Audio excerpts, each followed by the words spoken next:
read a defense and throw darts. And so, I mean, again, this whole sport, we fall in love with athleticism, and I like athleticism. But what I really like is sit in the pocket and be accurate. Let's go to the last 8, 9, 10 drafts. Look who the number one quarterback is out of last draft. So let's go out of this draft so far. It's Jayden Daniels has been the best quarterback easily. He's on pace for the highest completion percentage, 72% of any rookie quarterback ever. Yes, he's an athlete. He's really accurate. Year before, CJ. Okay, so now he's just going to go on and list other quarterbacks, but I wanted to highlight that because did you hear what Colin just said? He is easily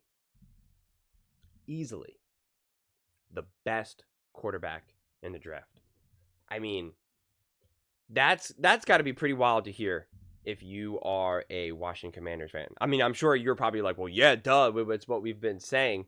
But to hear him just kind of say it so effortlessly and confidently, I think is pretty telling, quite frankly. And I'm going to be showing these stats, and especially if you're watching this video when it's posting today, October 30th.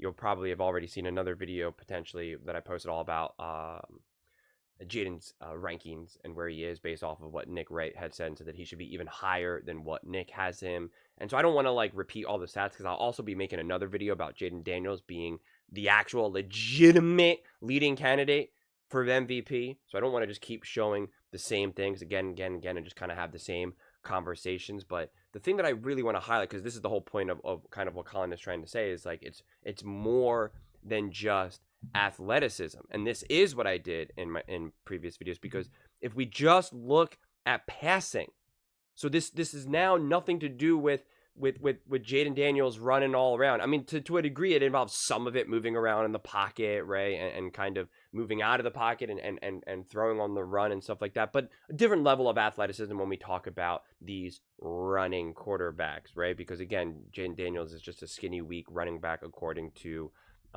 fans, I guess. But he's top third in just passing, right? We look at like a Justin Herbert, who is just an elite thrower of the football, by the way, and Joe Burrow. And he's above Justin Herbert, and he's a rookie. Now we got to give some grace to a Justin Herbert who doesn't have a ton of weapons and a ton to work with. But I mean, look what Jayden Daniels has been able to do, and they both played 7 games because Jayden Daniels only played 2 minutes of his 8th game, of his 7th game, which gave him 8 total games. And yet he's got 1,700 yards to a Justin Herbert who's got 1,400, right? Colin is now talking about how CJ Stroud was the best quarterback of last draft, which, of course is true.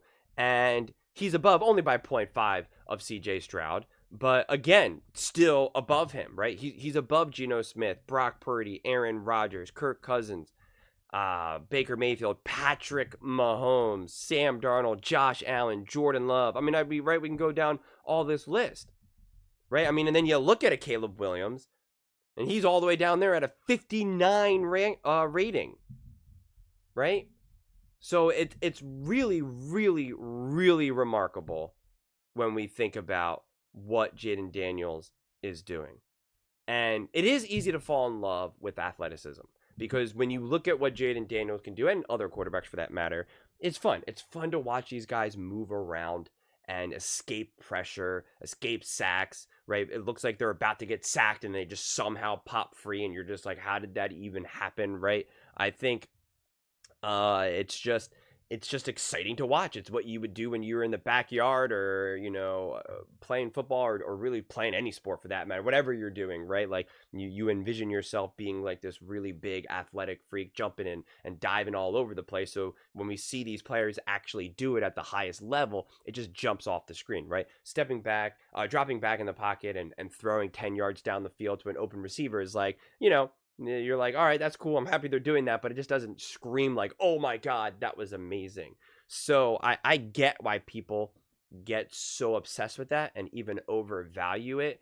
But for me, what has continued to make me so excited by Jayden Daniels is his ability to throw the ball. And even going into this season, before he ever even played, I kept saying, right, throw the ball, throw the ball, throw the ball. Come into this season, come into your first year as a rookie, in the NFL, and make sure that the foundation of your game is passing and not throwing. And it's been passing and not running. And that's why, and it's been so great to see that. It's been so awesome to see that, and that's kudos to Jayden Daniels. It's kudos to Cliff Kingsbury, right? Like, it's just been so great to see that that's the way it goes. And, right, he is clearly pass first, run second, right? You can take away his legs, and he would clearly still be a top quarterback in the NFL. That's what is so remarkable when you look at this, because you can see Joe Burrow. Joe Burrow's got a 61.3 rating for the running aspect of his game. And yet Joe Burrow's still a top quarterback in the NFL. No denying that. So you could literally take away all of the legs from Jayden, and yet he would still be. Like, that's what makes him so great. That is what will make Jayden Daniels age so well, right? Because what makes him special is not his legs. What makes him a top great elite quarterback will be his arm. Now, what potentially makes him an all-time great and a true legend, that will be combining his legs and his arm. That is what puts him over over top of everything else. So to see how this all evolves is just going to be so wild to honestly see. And that's why this year has been so wild, and that's why I'm so confident and passionate about being like, we're still somehow undervaluing this quarterback, right? The fact that we're not coming in on Monday or Tuesday and being like, Jayden Daniels is the MVP, right? It just like is still, to me, then we're undervaluing, right? He should be the leading candidate for MVP considering what he's doing. And again, I'm going to do a deeper dive into the actually MVP conversation, because I saw a very short clip that I'm going to find and do, which I think we'll post on Thursday, I believe. And I'll show this I've showed this graphic a bunch of times now, because it needs to be showed. Like, Jayden Daniels is the second quarterback all time with 70% completion percentage, 200 passing yards per game, and 50 rushing yards per game over an 8-game span. Lamar Jackson's the only other quarterback to do that when he won the MVP. So if it was good enough for Lamar Jackson to win the MVP last year, it's certainly good enough for Jayden Daniels. And it can't be argued that this team was significantly worse than what the Ravens had last year. Like, it can't be argued in terms of roster construction. So the true difference maker here is none other than Jayden Daniels. That's why there was essentially zero expectations for this team, right? Colin is really the only other person, and myself, that really felt that they could even make the playoffs. Everybody else was just like, yeah, they're not. The Cowboys are going to be better than them. The Eagles are going to be better than them. They have no chance to make the playoffs. Caleb Williams, he's going to be Offensive Rookie of the Year. He's going to potentially go to the Super Bowl, according to Nick Wright and all of that. And then Jayden Daniels just immediately was like, no.